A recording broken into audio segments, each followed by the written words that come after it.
এদিকে মাগুরার সেই শিশু আসিয়ার মৃত্যুকে ঘিরে সারা দেশে শোকের মাতম চলছে।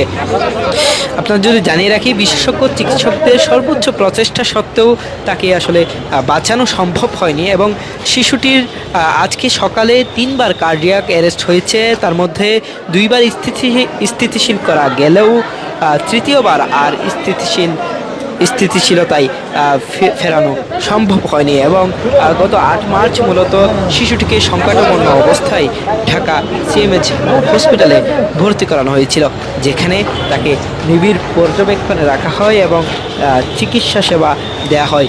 যত শিশুটিকে উন্নত করতে এবং শিশুটির শারীরিক অবস্থার উন্নতি করতে যত ধরনের চিকিৎসা সেবা প্রয়োজন, সবগুলো চিকিৎসা সেবা দিয়ে এখানে ঢাকা এই যে সিএমএইচ হসপিটালে তাকে বাঁচানোর জন্য সর্বোচ্চ চেষ্টা চালিয়ে গিয়েছিলেন। তবে অবশেষে শিশুটিকে আর বাঁচানো সম্ভব হয়নি। শিশু আসিয়া অবশেষে মৃত্যুবরণ করেছে। বোনের বাড়িতে নির্যাতন এবং ধর্ষণের শিকার হয়ে শিশুটি যখন অজ্ঞান হয়ে পড়ে এবং সেদিন বেলা 11টার দিকে অচেতন অবস্থায় শিশুটিকে মাগুরার 250 শয্যা বিশিষ্ট হাসপাতালে নিয়ে যায় তার বোনের শাশুড়ি। পরে শিশুটির